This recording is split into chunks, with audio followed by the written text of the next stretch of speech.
Merhaba arkadaşlar, buzdolabı yapımının ikinci bölümüne hoş geldiniz. Yanımda yine amcam var tabii ki de. İlk önce yaptığımız şeyleri göstereyim. Bu şu parça için yaptığımız delik büyük geldi. Bunun şu deliğin içinde büyük geldi bu delik. Gördüğünüz gibi şu beyaz parça bu deliğin içine koymuştuk. Bu delik büyük geldi, oynuyordu deliğin içinde.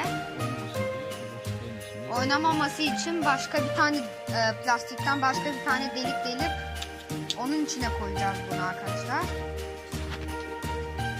Bunu da bunun üstüne koyacağız. Evet, motorumuz bu çalışıyor. Hatta hemen şöyle göstereyim size.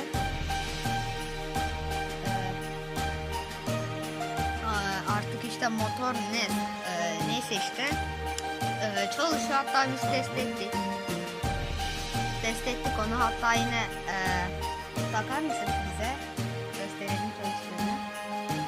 Şöyle.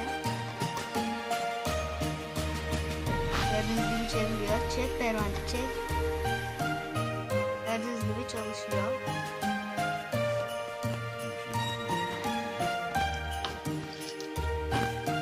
Plakamız nerede kaldı? Plakamız burada. Burada.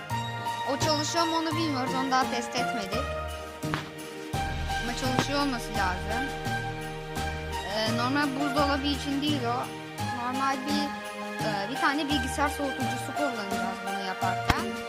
Bir tane parça şu plakayı soğutacak. Bu soğuk plakada dolabın içini soğutacak, işte boya kutusunun içini. Yalnız hani bu delik büyük geldi ya, soğuk hava bu delikten çıkmayacak değil mi?